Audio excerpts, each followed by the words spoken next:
Aqui estamos, dando continuidade à nossa reflexão quanto ao capítulo 3 do livro de Gênesis. Finalizamos na aula anterior o capítulo 3. Porém, nós temos que acertar aqui as arestas de dois tópicos. A de hoje, que é a expressão comerás pó, e no nosso próximo encontro, Gênesis 3,15, vamos fazer uma avaliação das duas sementes. Portanto, hoje vamos trabalhar o conceito da palavra comerás pó. Deus dizendo isso para a serpente. Sou Oséias Souza, idealizador desse projeto, THI, e professor de teologia aqui na casa. Não se esqueça de procurar um local bem confortável para juntos, você e eu, trocarmos experiência quanto a esta expressão comerás pó. A nossa reflexão encontra-se em Gênesis capítulo 3, verso 14. Antes de iniciarmos a nossa reflexão sobre o tema proposto, precisamos relembrar em qual livro da Bíblia nos encontramos. Sim, isso é de suma importância. É altamente relevante saber onde nós estamos na interpretação de texto para juntos ter um conhecimento mais abrangente e um conhecimento mais honesto das Escrituras. Nós não podemos simplesmente sair daqui, tirar esse versículo do seu contexto do capítulo 3 e menos ainda do livro, sem trabalhar nele o que significa o tema proposto. Lembre-se que a revelação de Deus ela é progressiva e seletiva. Lembra disso? Portanto, precisamos trazer à memória a imagem de uma escada. Por que a imagem de uma escada? Porque a revelação progressiva, no exemplo que eu trago aqui para os nossos encontros, é exatamente o exemplo de uma escada. Imagine que aqui, nós temos a base. Antes de iniciarmos o primeiro degrau, nós temos aqui o descanso. Então, onde nós estamos nesse momento? Nós estamos aqui no livro de Gênesis. O livro de Gênesis, por sua vez, tem diversos subdegraus. Então, imagine, você está aqui no livro de Gênesis. Para entender o livro de Gênesis, você precisa avançar um degrau, ou seja, ir para o próximo livro. Lembrando que o livro no qual você está estudando, no qual você se encontra, no nosso caso, o livro de Gênesis, você não consegue compreender Gênesis. Por quê? Para compreender o livro que você está analisando, você precisa avançar, ir um livro além. Então, sempre que você avança um livro da Bíblia, você vai ter informações daquilo que ficou para trás. Então você vai para o próximo e assim de forma sucessiva. Quando nós chegamos aqui no último livro da Bíblia, no último degrau, o livro de Apocalipse, agora os mistérios, entre aspas, os mistérios, a revelação de Deus dada em toda a Escritura, fica mais claro, porque eu estou no último livro. Estando no último livro, o que é o Apocalipse? Se não uma recapitulação de tudo que o Senhor Deus já disse através dos seus profetas e apóstolos, o que será o futuro. Agora eu consigo entender. Voltando aqui nesse exemplo, nós estamos aqui, no descanso, nas origens de todas as coisas. Aqui nós vemos uma ordem dada por Deus e que ele não vacila. Ele chega para Adão e diz assim: Adão, de todo fruto comerás, menos de um. Quando comerdes, morrerás. Aí nós temos diversas palavras enigmáticas. Aqui, para entender isso, nós temos que avançar um livro, o segundo, o terceiro, até chegarmos no último. Primeiro, nós temos aqui o primeiro casal, Adão e Eva. e Deus diz que eles vão morrer. O que é morrer? Imagina você, sendo Adão ou Eva, ouvindo isso de Deus. Você nunca viu a morte. Você não tem ideia do que é. Nem os animais morreram, nem as plantas morreram. E só tem vocês dois, só tem um casal. Nenhum ser humano morreu ainda. Que é morrer. Observou que na origem isso fica enigmático? Porém, quando nós estamos lendo as Escrituras, nós esquecemos de nos colocar como parte daqueles personagens, para receber, imaginar como é receber aquela mensagem. Então aqui nós vemos que Adão e Eva vão comer, serão expulsos do Éden, isso é o objeto da aula anterior, do nosso último encontro, capítulo 3. Então nós estamos aqui, eles comeram, e quando que nós vamos entender esse conceito de morte? O que é isso? O que é a morte? Aí você vai avançando aqui, ó, o segundo livro, Pentateuco, chegou no último, passou por Malaquias, Mateus, chegamos em 1 Coríntios. Então, quando o apóstolo Paulo, escrevendo aos Coríntios, primeira epístola, no capítulo 15, o nosso foco nesse momento é o verso 26. Ele vai chegar e dizer assim: lá ele trabalha com o conceito do quê? Da ressurreição e do poder da ressurreição. Essa palavra não pode se perder. Poder. Então nós estamos aqui. Ele vai dizer que o último inimigo a ser preso, a ser destruído, é a morte. Opa! Mas onde que a morte entra em cena? Aqui. Quando comerdes do fruto, morrerás. Então aqui entra o primeiro inimigo, a morte. Um conceito que Adão e Eva desconheciam. Só que aqui a morte, ela vai ter sempre na sua origem, e depois vai sendo desenvolvido isso, duplo sentido. Na origem, o primeiro sentido de morte não é biológico, é uma separação de Deus. E o mais interessante, essa separação de Deus não é a de eterno, é uma separação provisória. Porque o homem peca e Deus, sendo um ser santo, ele vai de encontro ao ser humano. Quando Adão peca e Deus continua, Deus não mudou, ele é o mesmo, ele continua indo até Adão, mas nesse momento Adão se afasta no sentido de se esconde e Deus não desiste dele. E pergunta: Adão, onde estás? E ele vai de encontro, ele diz: Senhor, ouvi a tua voz e me escondi. Por que se escondeu? Porque estou nu. Aí tem todo aquele diálogo do nosso último encontro. Revise aquela aula, caso você já tenha visto, para relembrar. Lembrando que nós estamos analisando cada capítulo da Bíblia, cada versículo da Bíblia e de forma sucessiva. Aqui, em específico, nesses dois últimos encontros, esse e o próximo, nós vamos pegar apenas tópicos que são primordiais para o desenvolvimento, inclusive, de temas da nova aliança. Então, nós estamos aqui. A morte entra no mundo pelo primeiro Adão. E a morte será extinguida, de acordo com o apóstolo Paulo, primeira epístola aos Coríntios, capítulo 15, verso 26, será extinguida com o segundo Adão. O último inimigo a ser destruído, a ser preso, será a morte. Aqui entra no mundo é a morte. Primeiro inimigo. E ela será a última a ser aprisionada, presa.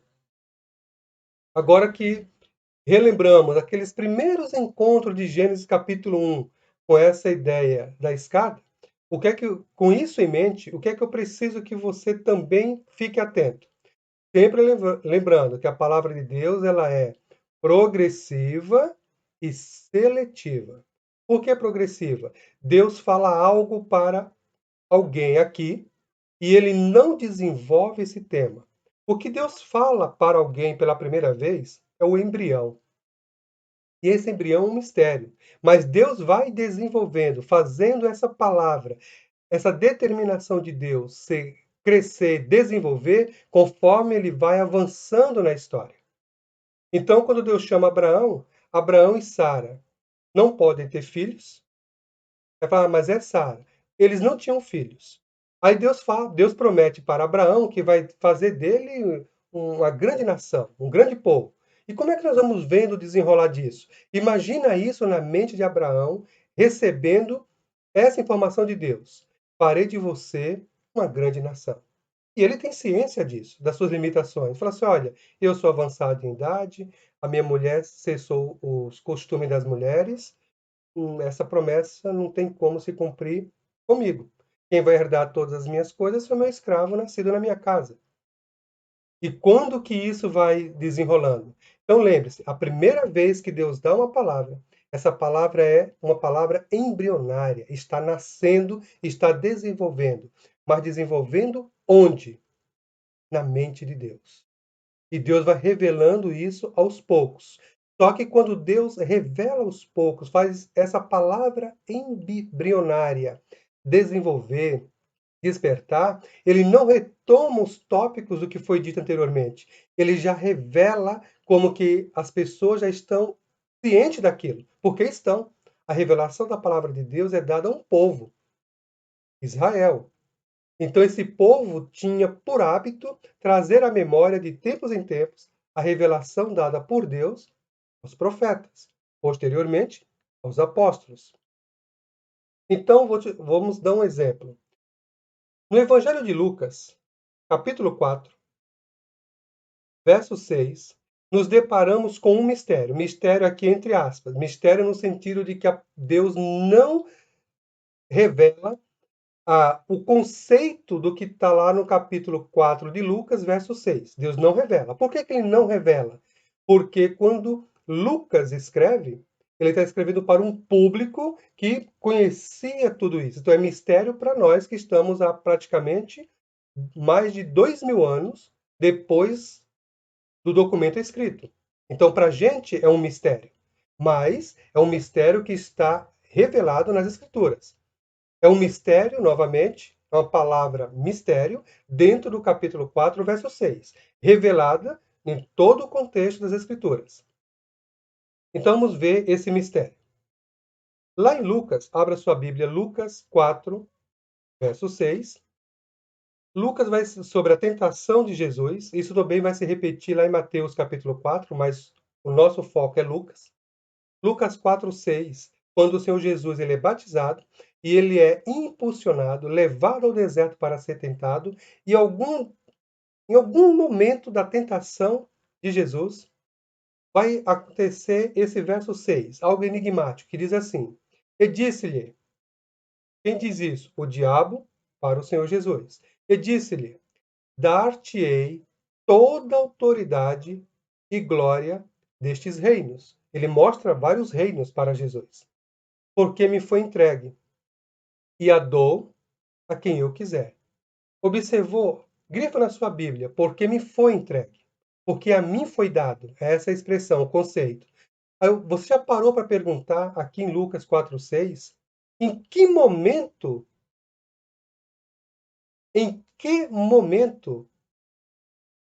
foi dado os reinos para o diabo?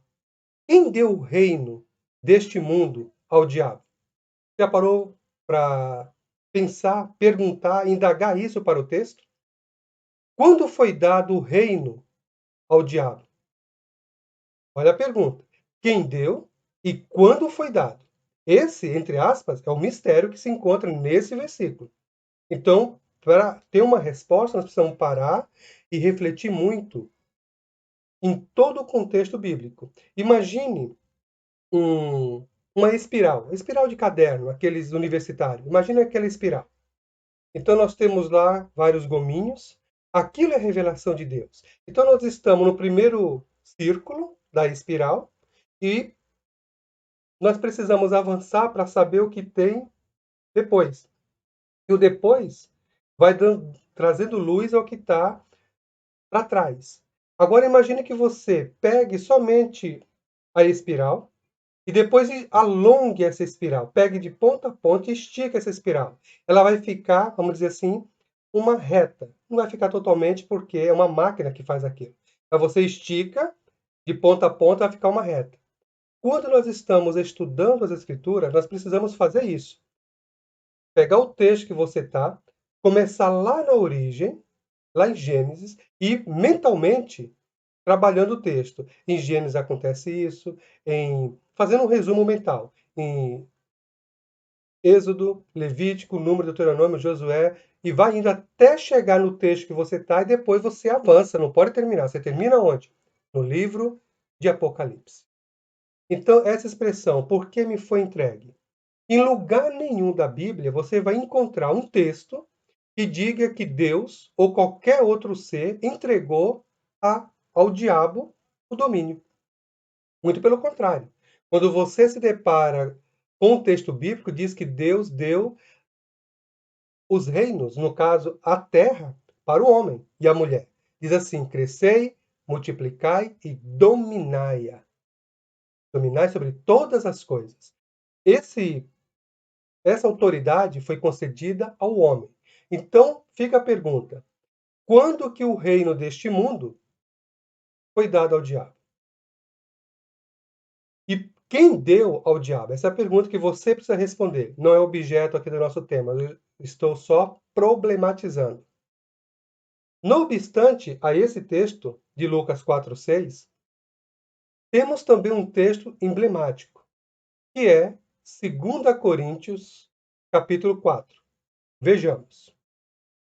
Nos quais o Deus deste século cegou os entendimentos dos incrédulos, para que lhes não resplandeça a luz do evangelho da glória de Cristo, o qual é a imagem de Deus. Grife na sua Bíblia, Deus deste século. Porque quando nós lemos as Escrituras, lá no verso 1, capítulo 1, verso 1 de Gênesis, assim, que Deus criou céus e terra. E Deus, no desenrolar da revelação, sabemos que Deus é o Senhor dos céus e da terra. E Deus é Deus. E agora chegamos a Coríntios, capítulo 4, verso 4, e nos deparamos que o diabo também é o Deus deste século. Então, surgem perguntas. Não sei se você já parou para pensar nisso. Quem fez do diabo um Deus? Porque todo o desenrolar das Escrituras vai falar que o Deus desse século, o mundo jaz do maligno. Mas por que jaz do maligno se não foi dado ao maligno? Foi dado ao homem. Deus não é o Senhor dos céus e da terra? Então, o que significa esses textos emblemáticos? Agora que já identificamos que a Bíblia trata de princípios, ou seja, a base para o desenvolvimento da fé de um povo, que povo é esse? Israel. Percebemos que para uma melhor compreensão das Escrituras, precisamos analisá-la de forma holística.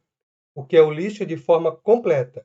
Você pega um tema bíblico, um assunto que você deseja estudar, e você vai trazer à sua memória essa expressão, onde aparece na Bíblia, em toda a Bíblia. Mas eu vou ter que decorar a Bíblia toda? Claro que não. Hoje, nós temos diversos materiais, nós temos diversas concordâncias bíblicas, e concordâncias bíblicas excelentes. Você pega uma palavra, abre uma concordância e vai e vê o que a concordância remete você nos textos. Então, o que é analisar a Bíblia de forma holística? É analisar a Bíblia de forma completa, de Gênesis a Apocalipse. É assim que se interpreta a Bíblia holisticamente. Por fim, observamos que Gênesis 1:1 retrata a criação dos céus e da terra. Lembra da escada? Traga à memória novamente aquele desenho da escada.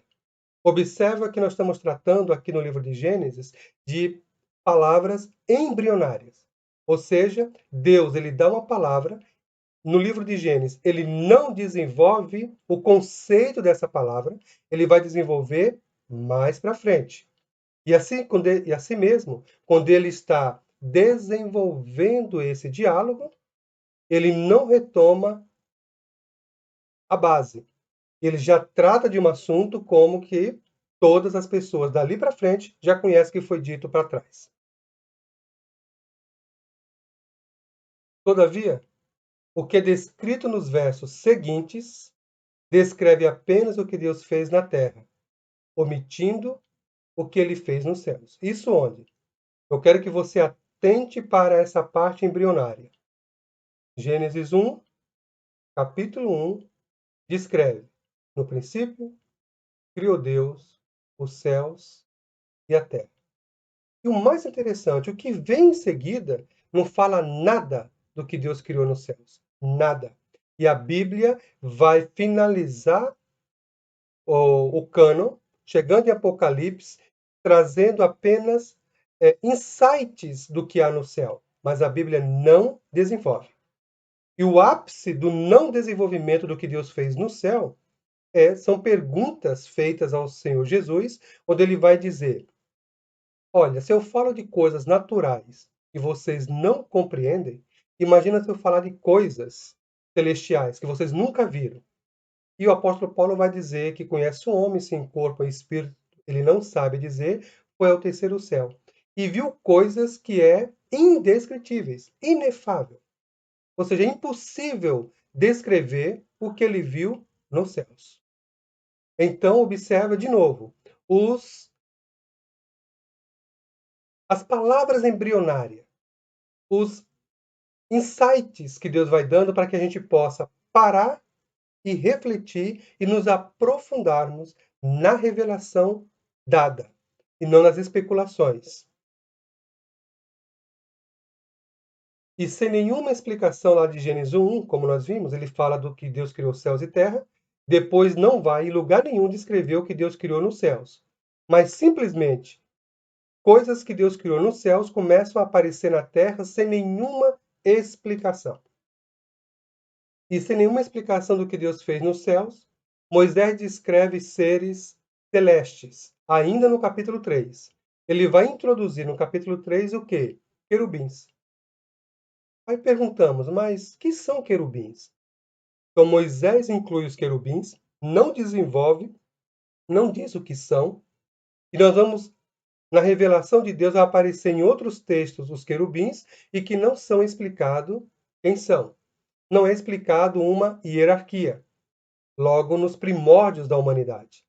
Porém, depois nós vamos saber que existe arcanjo, mais anjo. Então vamos descobrir que existe uma hierarquia. Mas a revelação foi dada de uma vez? Não. Ela é dada de forma progressiva e seletiva. O mais interessante é que os querubins, de Gênesis 3, 24, estão inseridos sem nenhum comentário prévio ou posterior, no sentido de explicar quem são e por que estão ali. É claro que o contexto vai nos ajudar. Adão e Eva são expulsos e diz que para que eles não toquem, ou seja, para que eles não voltem, Deus colocou os querubins. E, como vimos no nosso último encontro, e uma espada. São dois querubins e uma espada. E com esse silêncio constante que a palavra de Deus faz, temos o imperativo para meditar nela dia e noite, sem desanimar. Agora, que já compreendemos que o livro de Gênesis é a semente, ou melhor dizendo, é o embrião de todas as coisas, vamos refletir sobre o tema proposto, que é Gênesis 3, verso 14. Pausa no vídeo e leia Gênesis 3, 14. Aguardo você. Dando continuidade, trouxe aqui a expressão da NVI, a nova versão internacional de Gênesis 3, 14. Então o Senhor Deus declarou à serpente: já que você fez isso o quê? Leia o capítulo inteiro ou retome os dois últimos encontros. E iniciamos e finalizamos nos dois últimos encontros o capítulo 3 de Gênesis. Já que você fez isso, maldita é você entre todos os rebanhos domésticos e entre todos os animais selvagens. Sobre o seu ventre você rastejará, e pó comerá todos os dias da sua vida. Mantenha esse texto aberto. É esse verso 14 que é o foco do nosso encontro. Então, você vai precisar contemplar constantemente algumas palavras aqui. Rastejará e pó comerá todos os dias da sua vida. O que significa rastejará? Vamos retomar esse tópico, porque é uma aula tratando somente a parte comerás pó, mas está inserida aqui no verso 14, porém, esse tema foi tratado também no nosso último encontro. Então, o que significa rastejará? Vimos na aula anterior que o texto sugere que a serpente se tornaria uma criatura que rastejaria sobre o próprio ventre e comeria pó pelo resto de sua vida. Na antiga aliança, pó simboliza humilhação abjeta e derrota total. Ou seja, há dois significados que temos que levar em consideração a expressão rastejará, que é uma humilhação abjeta e uma derrota total. Como confirmação de humilhação abjeta, temos os seguintes textos. Salmo 44, verso 25, que nos diz: pois a nossa alma está abatida até o pó, o nosso corpo pegado ao chão.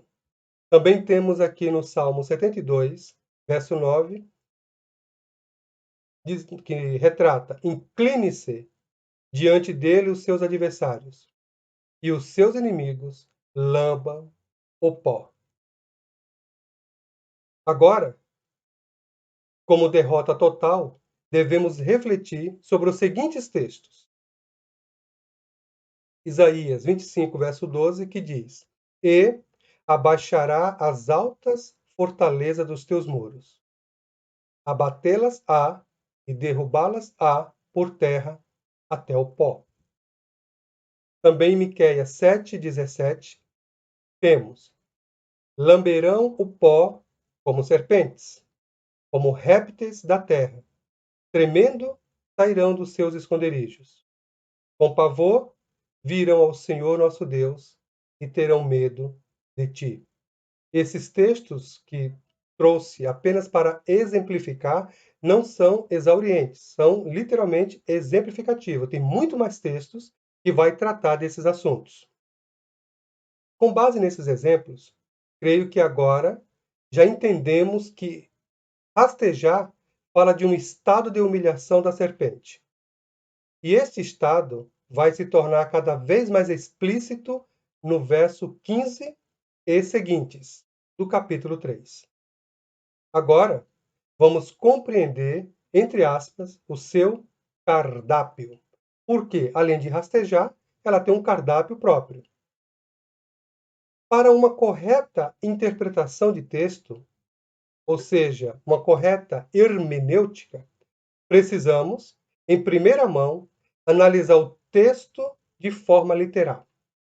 A primeira interpretação que fazemos do texto é literal. Pegamos a palavra e aplicamos de forma literal. De forma literal, faz sentido no texto e no contexto? Essa é a interpretação. Se por algum motivo não faz nenhum nexo à literalidade, nós temos que ir agora para a segunda etapa, que é a interpretação figurada, simbólica, metafórica. Como exemplo do que nós vamos tratar ainda nessa aula, observe que até agora nós estamos fazendo uma introdução para que você possa compreender a expressão comerás pó. Então, isso é uma apresentação para tratarmos desse assunto. Então, vamos lá. Primeira interpretação, literal. A literal não serve, nós vamos para a segunda. Qual é a segunda? Simbólica, metafórica. Nesse caso, analisa Gênesis 3, verso 15, que diz assim: porém inimizade entre você e a mulher, entre a sua descendência e o descendente dela. Este lhe ferirá a cabeça, e você lhe ferirá o calcanhar. Nesse exemplo de Gênesis 3,15, aconteceu o que está escrito de forma literal ou simbólica? Você precisa responder. Agora, traga sua memória. Agora você vai parar e ver quem é a semente da mulher. Quem é a semente da serpente? Observe que são duas sementes. Vamos tratar disso no nosso próximo encontro. Próxima aula será as duas sementes. Mas aqui, essa promessa, você entende que ela é literal ou simbólica? Ou é os dois, literal e também tem um efeito simbólico? Ela é natural e espiritual? É você, estudioso das Escrituras, que precisa trazer uma resposta para isso. Então, Gênesis 3,15. Real ou simbólico? O que é que mais se adequa ao texto e o contexto? No decurso da revelação bíblica, nos deparamos com um fenômeno que a Bíblia registra, mas não explicita. E são vários fenômenos. Lembra dos querubins? A Bíblia, ela registra os querubins, mas ela não explicita, não explica a sua origem. Assim como a palavra morte lá em Gênesis. Deus registra a palavra morte, mas não é desenvolvido, explicitada o conceito de morte. E nós já vimos que há, no mínimo, duas formas. Quando a nova aliança, em especial os evangelhos, descreve a crucificação do Messias, é narrada sua morte de forma literal ou espiritual? Quando a Bíblia fala que o Messias morreu, lembra que Adão diz assim, quando comer, morrerá. Ele come e biologicamente continua vivo, tanto que vai depois ser expulso do paraíso e ter filhos. Quando a Bíblia fala do Messias, fala de Jesus, e ele morreu na cruz. Essa morte de Jesus é igual a de Adão? É só uma separação temporária de Deus? Ou é uma forma de morte física, biológica? Ou as duas? Interessante que os quatro evangelhos tratam exatamente dessa morte. Observe a interessante. O que é comum nos evangelhos? A morte de Cristo. Mateus vai tratar disso no capítulo 27 e 28. Marcos vai tratar disso no capítulo 15 e 16, sempre os últimos capítulos dos evangelhos. Lucas vai tratar disso nos capítulos 24 e 25, e João vai tratar sobre a morte de Jesus nos capítulos 19, 20 e 21 do Evangelho de João. Devolvo a pergunta. A morte de Cristo, para você, ela foi literal ou simbólica? Nós estamos aqui treinando para compreender o texto do tema proposto. E essa morte, se foi literal, ela tem um efeito no mundo material, o nosso mundo, o mundo real, e o mundo espiritual, ou só em um deles? Quando as epístolas, em especial a de Colossenses capítulo 2, verso 15, leia capítulo 2 inteiro, descreve a humilhação dos principados e potestades. Dá uma pausa no vídeo e dá uma lida. Descreve essa humilhação de forma literal ou de forma simbólica? Espiritual ou pertencendo ao mundo fenomênico? E essa humilhação que se deu no mundo espiritual, ela é vista no mundo natural? Nós conseguimos perceber, não ver no sentido de visualizar, porque são seres espirituais, perceber esse despojamento, essa humilhação no mundo fenomênico? Agora que você já compreendeu a dimensão da desobediência de Adão e Eva, ou seja, afetou tanto o mundo natural quanto o mundo espiritual, fica mais fácil entender a expressão comerá pó todos os dias da tua vida. Observe o ensaio nós precisamos fazer para entender esta expressão? Lembra que o apóstolo Paulo vai trabalhar o conceito de que toda a criação de Deus, ela geme e chora, aguardando a sua restauração. Observe o impacto do pecado. Adão e Eva desobedecem a Deus, prova uma coisa que para eles é enigmática, prova a morte. Um dos primeiros inimigos de Deus, chamado morte, vai ser o último a ser destruído, aprisionado. Ele afetou toda a criação de Deus. O cosmo morre, as estrelas morrem, o planeta inteiro está morrendo, o cosmo está morrendo por culpa do pecado. Então, o que Adão e Eva fizeram no mundo fenomênico, neste mundo, no nosso mundo, afetou inclusive o mundo espiritual, a criação de Deus. Observe o impacto disso.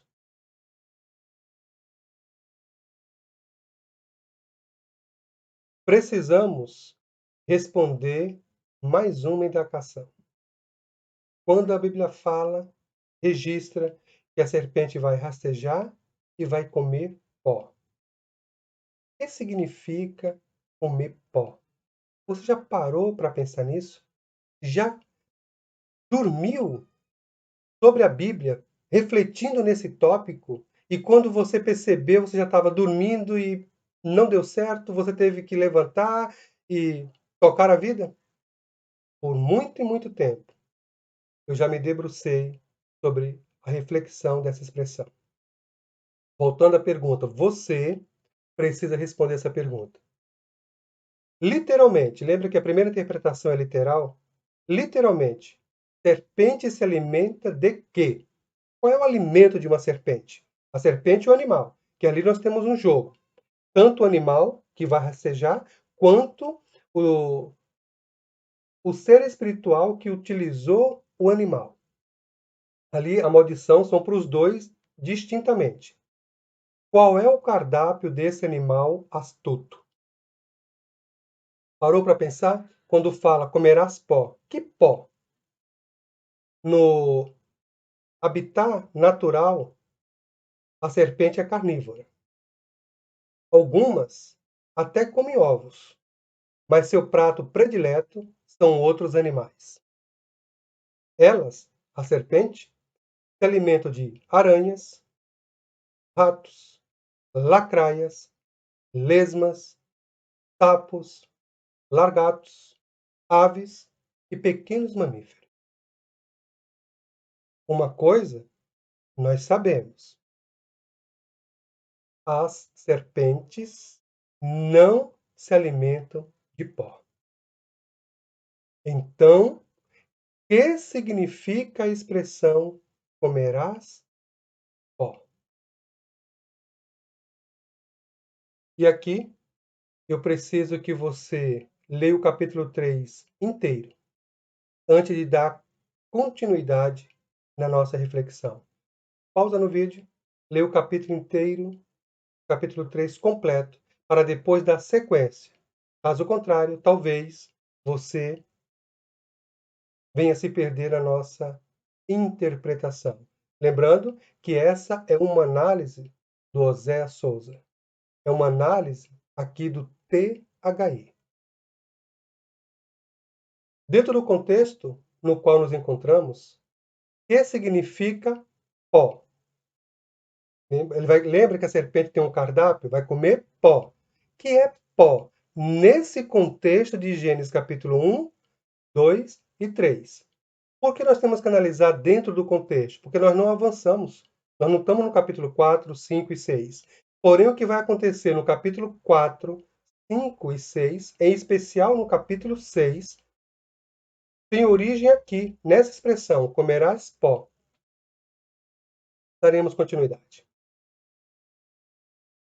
Gênesis 2:7. Bíblia aberta. Transcrevi o texto de Gênesis 2:7. Caso você esteja participando dessa aula em trânsito, você também possa entender o contexto. Gênesis 2:7 nos diz: E formou o Senhor Deus o homem do pó da terra, e soprou-lhe nas narinas o fôlego da vida, e o homem tornou-se alma vivente. Observou a revelação da palavra de Deus aqui em Gênesis 2:7? Olha novamente. Contempla esse versículo. Memoriza. Percebeu? Vamos ler novamente. E formou o Senhor Deus o homem do pó da terra. O que é que a serpente vai comer? Pó. Por quanto tempo? Por toda a vida. E formou o Senhor Deus de onde? Do pó da terra. Formou o quê? O homem. E soprou-lhe nas narinas o fôlego da vida. E o homem tornou-se alma vivente. O contexto deixará mais ainda explícito o verso 14 do capítulo 3. Vejamos. A serpente rastejará e comerá pó. Por quanto tempo a serpente vai rastejar e comer pó? Dá uma olhada no verso 14. Lá no verso 14 vai dizer: sobre o teu ventre andarás, ou rastejará, e pó comerás. Por quanto tempo? Todos os dias da tua vida. Após a serpente e a terra serem amaldiçoadas, temos no verso 19 do capítulo 3 o checkmate de Deus, tornando ainda mais explícita o que estamos abordando aqui. Analisemos. Lembra que nós estamos em Gênesis capítulo 1, que são palavras embrionárias, e que a serpente, não podendo tocar em Deus, o que ela faz?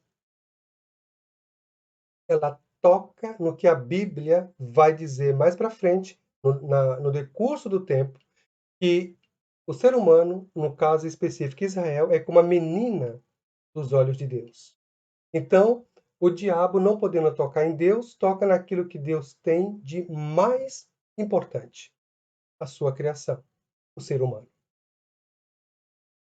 Do suor do teu rosto comerás o teu pão, até que tornes a terra, porque dela foste tomado. Porquanto és pó, e ao pó tornarás. Agora que você já está versátil nas Escrituras, pergunto se percebeu os detalhes aqui do verso 19 do capítulo 3. Está aqui na tela. Vamos ler junto novamente, com destaque. Do suor, isso para o homem. Do suor do teu rosto comerás o teu pão, até que tornes a terra. Quando que ele vai trabalhar arduamente e vai comer do seu suor, até que volte à terra? Por que até que volte à terra? Porque dela foste tomado. Porquanto és pó, e ao pó tornarás. Então a serpente, ela vai comer pó por quanto tempo? Lá no verso 19. Sobre o seu ventre andarás, lá no verso 14. Pelo teu ventre andarás e pó comerás. Ela vai comer pó por quanto tempo? Até por todos os dias da tua vida. E o homem vai trabalhar de forma árdua até quando? Até que volte ao pó. O homem é pó e ao pó voltará. A serpente comerá pó. Aqui nós temos de forma embrionária uma palavra que ainda não ocorre e vai se deparar mais para frente com o chamado possessão demoníaca. Nós sabemos, não aqui, porque o texto não trata, na revelação progressiva da palavra de Deus, nós vamos descobrir que assim como há hierarquias de anjos não caídos, também há hierarquias de anjos caídos. Quando uma pessoa está possessa, quem domina essa pessoa é anjos caídos da mais ralé possível. Os seres dessa hierarquia de demônios tem seres espirituais, principados e potestades, que eles se materializam. Nosso caso aqui não é de batalha espiritual, apenas para entender a expressão da serpente. Comerás pó por toda a tua vida, e agora estamos entendendo o que é o pó. O ser humano, o homem é pó. Então a serpente, como o diabo, não o animal, o diabo vai sugar, vai deteriorar o ser humano para que o pecado que esse ser que está sendo morto, afastado de Deus, mas está vivo biologicamente, ele vai se afastar de Deus e cada vez vai pecar mais e mais. Esse pecado que o ser humano, que o Novo Testamento vai dizer que antes estava morto em delito e pecado, ou em delitos e pecados. Agora que ele está em Cristo, ele foi arrancado dessa maldade e foi colocado na sua maravilhosa luz. Nesse estado pecaminoso, enquanto a pessoa não tem um encontro com Cristo, ele vai pecar. Enquanto ele peca, ele ou ela peca, ele está alimentando, de forma simbólica, seres malignos. Os seres malignos, para se manifestar nesse mundo, ele vai invadir aquilo que Deus não faz, que é tomar a pessoa e colocar o seu espírito. O maligno faz o contrário. Ele vem e entra, ele invade, ele toma o controle, ele domina a mente, domina o corpo. Quem vai trabalhar muito isso são os filmes atuais, filme de terror, de suspense, e nós vamos ficando assim boca aberta porque as pessoas que trabalham com filmes tratam tão bem o mundo espiritual, só que a parte de demônios, de anjos e demônios caídos, mais do que nós conseguimos compreender na página das Escrituras. Então nós temos que ter muito cuidado. Ou seja, aqui de forma embrionária, nós temos um indício de como será possessões demoníacas. Porém, existe também uma hierarquia sobre possessão. Antes da pessoa ser possuída, tem coisas que tem que ser tratado antes. E se a pessoa não tratar, vamos ver isso mais para frente, se a pessoa não cuidar disso, então virá o segundo passo, que é a possessão. Prosseguindo,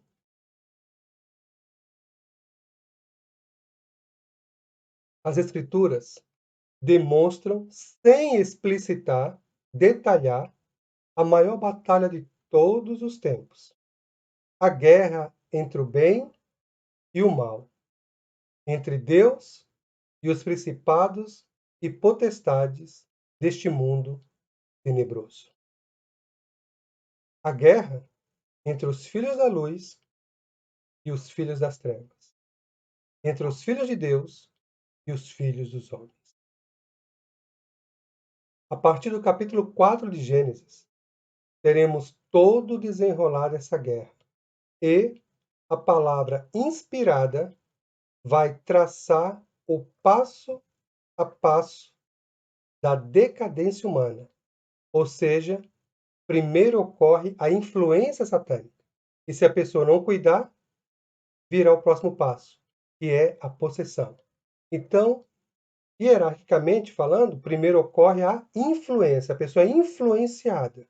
Se ela não cuidar, não buscar ajuda da influência, então virá a possessão. Quando o Senhor Jesus entra em cena, quando o Verbo se faz carne e habita entre nós e caminha, você vai observar que é comum, é constante o encontro do Senhor Jesus com espíritos imundos.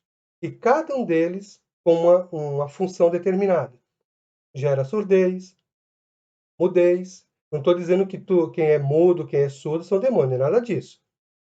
Eu estou trabalhando com o que o texto fala que o Senhor Jesus expulsou um determinado demônio e a pessoa passou a falar, a ouvir, a andar, estava encurvada, passou a ficar ereta. Houve uma restauração, e isso é o que o próprio Senhor Jesus, na ressurreição, vai dizer: ide por todo mundo, pregar o evangelho, curar enfermos, expulsar demônios. Então temos que estar atentos. Quando o Senhor Jesus vem, ele mexeu no vespeiro. Porém, é um vespeiro que o Antigo Testamento, a antiga aliança, vai trabalhar de uma outra forma.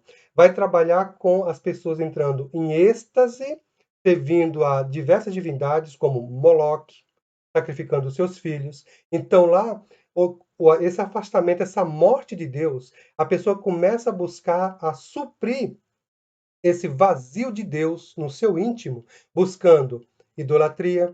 A imagem em si nada é, mas os demônios agem por trás dessas imagens. E se a pessoa não tiver cuidado, ela começa a sofrer uma influência e não cuidando, vem a possessão. Se torna escravo do pecado. Então, aqui nós temos a parte embrionária, que não será desenvolvida em todo o Antigo Testamento, mas vai falar de pessoas que estão consultando espírito de mortos, que estão consultando adivinhos, prognóstico e assim de forma sucessiva, e que isso acontece até os dias de hoje. Por quê? Qual é a ordem bíblica para o ser humano? Do teu suor comerás por toda a tua vida, porque tu és pó, até que volte para o pó, será assim. E esse afastamento de Deus, que nos faz viver em pecado, alimenta uma certa categoria de demônios. E até que Jesus volte, teremos essa batalha constante. E que a Bíblia vai dando insights em alguns textos de como isso ocorre e qual a origem de tudo isso. De forma exemplificativa, elencarei alguns versículos bíblicos que irão elucidar o que estamos tratando aqui. Lembra que aqui nós temos um versículo embrionário que não é desenvolvido? Agora, olha na revelação progressiva de Deus, pelo desenrolar da história revelada, como Deus foi dando esses insights para nós. Portanto, não podemos deixar de considerar a revelação progressiva e seletiva de Deus. Agora eu preciso que você dê pause no vídeo. Anote, se possível, todos estes versículos. Se você estiver num ambiente bem confortável, dê pause no vídeo e já leia estes versículos. Nós começamos em Gênesis.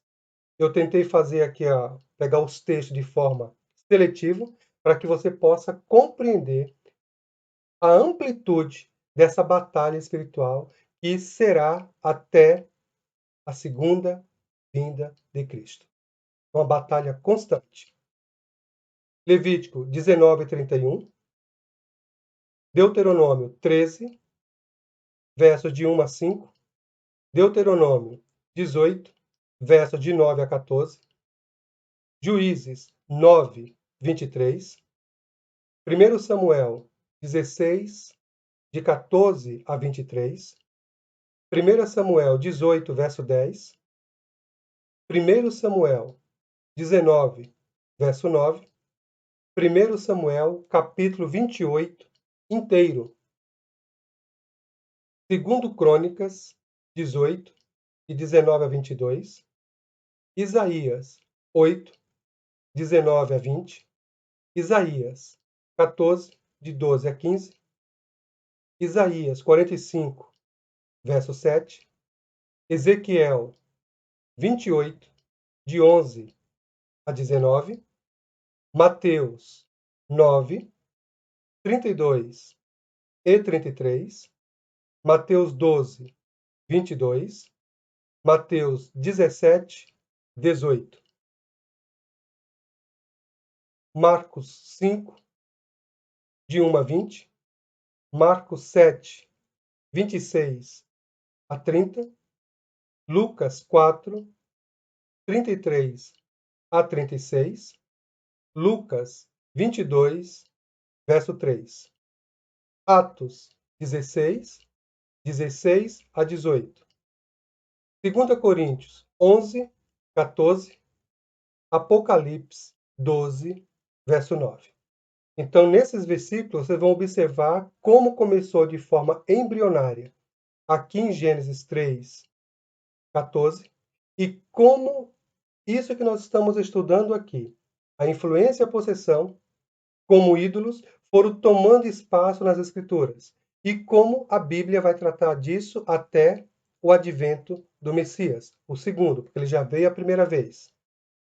Agora, também temos que responder mais uma pergunta. Observe que aqui nesse encontro tivemos várias provocações.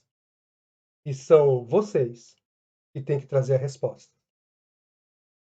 Essa batalha, foi dito que nós temos uma batalha constante. Essa batalha que estamos estudando, onde ela ocorre?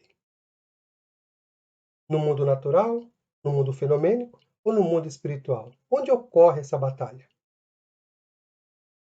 Ocorre na mente e manifesta-se no corpo, por intermédio de nossas ações. A mente é o maior campo dessa batalha. Tanto que a orientação que temos é para ajustarmos a armadura de Deus em nós, o capacete da salvação. Quando o nosso Senhor Jesus Cristo se manifestou em carne, nos deparamos com diversas manifestações demoníacas, inclusive após a sua ascensão. Antes de alguns demônios possuírem pessoas, eles têm por foco desviá-las e perpetuá-las no desvio da adoração correta, levando as pessoas à falsa adoração, que é de ídolos, pessoas ou qualquer coisa ou objeto que o desvirtue da fé legítima em Deus. Desde a antiga aliança, vimos vários textos anteriormente, desde a antiga aliança, passando pela era apostólica até os dias de hoje. Observe que os textos que nós vimos aqui, que foi citados, aqueles pecados continuam. Até o dia de hoje será assim até a vinda do Messias, o segundo advento. Desde a antiga aliança, passando pela era apostólica até os dias de hoje, as ações demoníacas permanecem as mesmas. Logo, Deus exige de seu povo que se revista de toda a armadura dele, para que possamos resistir nos dias maus. Só assim poderemos manter os principados e potestades devidamente despojados de quaisquer poderes pelo Senhor Jesus. Ou seja, o Senhor Jesus já despojou, não somos nós, já estão despojados. O nosso papel é mantê-los no seu devido lugar, aquilo que Jesus já fez. Nós vamos fazer da sequência, usando a armadura de Deus em Cristo.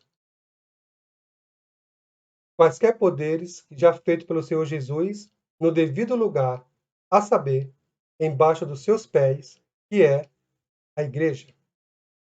Para encerrarmos, peço que estude Efésios 6, de 10 a 18. Estude. Temos em nosso meio líderes que afirmam que muitos assuntos tratados nas Escrituras não ocorrem mais em nossos dias, pois era um momento histórico para validar ou autenticar as palavras dos apóstolos. Portanto, para esses líderes, os milagres cessaram. Possessão demoníaca nunca ocorreu. É apenas uma forma das Escrituras descrever o mal existente em nosso interior e que não controlamos, dentre tantas outras coisas estranhas às Escrituras. O que você pensa dessas afirmações? A afirmação de Deus dada a Adão e Eva, aquela certeza, quando comerdes, morrerás. Vemos que a morte, o primeiro inimigo do ser humano, entrou no mundo pelo primeiro casal. Pessoas morrem nos dias atuais porque algumas coisas são válidas e outras não. Quais são os critérios para dizer isso era para a igreja primitiva e não é para hoje? Porque os dons espirituais não é dito que é para a edificação do corpo de Cristo? Ora, quem compõe o corpo de Cristo? Não é a igreja? Quem precisa ser edificado não é a igreja?